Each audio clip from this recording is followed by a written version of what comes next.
Saludos cordiales a los estudiantes de la Facultad de Medicina de la Universidad de San Francisco Javier de Chuquisaca.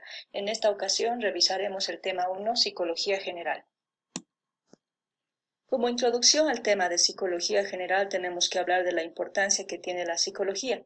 Desde los primeros momentos del desarrollo de la humanidad, el hombre se preocupó por el conocimiento cada vez más profundo de la realidad que lo rodeaba, con el propósito de dominar y transformar esta realidad, por lo que ningún fenómeno escapó a su interés, incluido él mismo. Pero conocerse a sí mismo resultó ser un proceso bastante complejo al enfrentar a una gran variedad de fenómenos, objetos y hechos con un elevado nivel de organización, lo que condujo al estudio de una importante esfera de la existencia del hombre, su mente. Ya lo decía Sócrates, quien hablaba de la importancia que tiene para el hombre el conocerse a sí mismo con la famosa frase, conócete a ti mismo. ¿Y cuál es el concepto de la psicología? La palabra psicología etimológicamente proviene de las voces griegas psique, que significa alma o espíritu, y logos, que significa estudio, tratado o ciencia, lo cual indica que en sus inicios la psicología se concebía como el estudio o tratado del alma. Esta sería la definición etimológica. Pero ya nadie sostiene esta definición, ya que corresponde a un periodo en el cual la psicología era una rama de la filosofía y no era considerada una ciencia independiente. Contemporáneamente se conceptualiza la psicología como una parte de las ciencias humanas o sociales o la ciencia que estudia la conducta. La conducta se refiere a las acciones humanas que pueden ser observadas y medidas directamente. La psicología también estudia la vida mental o los procesos mentales o psíquicos y sus leyes. Los procesos mentales son internos, difícilmente observables, como por ejemplo la atención, la percepción y la memoria, entre otros. El nacimiento de la psicología fue en el año 1879, año en el cual se estableció el primer laboratorio de psicología experimental. La psicología se separó de la filosofía y pasó a ser una ciencia autónoma. Tras su formación como disciplina independiente, la psicología tuvo un rápido desarrollo, diversificándose en escuelas. Entre estas escuelas cabe destacar el conductismo, y uno de sus representantes fue Iván Pavlov, que al estudiar la conducta de los perros en el laboratorio sentó las bases del conductismo. En esta diapositiva podemos ver a Pavlov y a sus colaboradores. El objetivo de la psicología es estudiar la conducta y el comportamiento del hombre. Conducta y comportamiento son términos parecidos, pero existen ciertas diferencias. La conducta se refleja en la personalidad y en el trato hacia los demás de forma permanente. En cambio, el comportamiento se refleja en situaciones o momentos determinados. La conducta es consciente debido a que el individuo tiene conciencia de su manera de actuar. En cambio, el comportamiento puede ser consciente o inconsciente debido a que al ser una manifestación ante un estímulo, el individuo puede no estar consciente del mismo. Y la conducta es voluntaria, porque la persona decide cómo actuar, puede modificar su accionar en función de sus propias necesidades o en función del entorno en el que vive.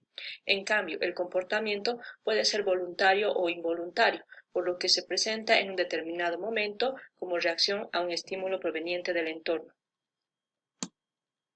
En cuanto a la historia de la psicología, en la edad primitiva lo que predominaba era una mentalidad ignorante y supersticiosa, es decir, las personas tenían un pensamiento mágico en su afán de comprender y explicar el mundo y los fenómenos naturales. En esta etapa no se tenía un concepto claro del alma, sin embargo se sabía que el alma tenía ciertos poderes. Por ejemplo, el alma podía abandonar el cuerpo de una persona viva y trasladarse a diferentes lugares y aparecer como un fantasma a otras personas. También se consideraba que el hombre estaba compuesto por dos partes, el cuerpo y el alma. Se creía que el alma era como el aire que entra y sale de nuestros pulmones a través de la respiración, y esto significaba que la persona estaba viva, porque su alma estaba dentro de su cuerpo, pero cuando la persona dejaba de respirar estaba muerta porque su alma había abandonado el cuerpo.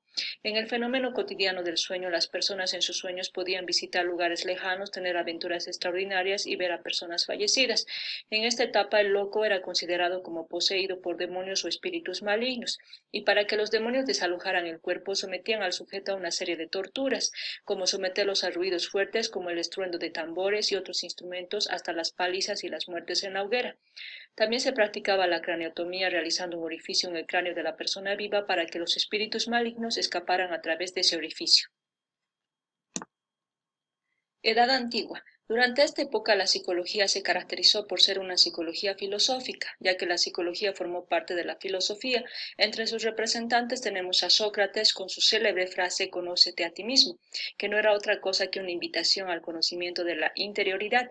Para muchos se lo consideraba como el padre de la psicología introspeccionista.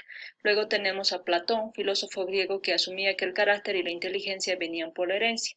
Aristóteles, por su parte, replicaba que nada se encuentra en la mente que primero no haya sido captado del mundo exterior a través de los sentidos, es decir, para Aristóteles los sentidos tienen un rol fundamental para lograr el conocimiento. En la Edad Media, que abarca desde el siglo V hasta el XV, la psicología era una psicología cristiana debido al predominio del pensamiento religioso teológico. Entre sus exponentes tenemos a San Agustín, máximo representante de la patrística, que se refiere al estudio del cristianismo y de los padres de la Iglesia. San Agustín consideraba que el alma era incorpórea e inmortal y afirmaba que el alma era además creación de Dios.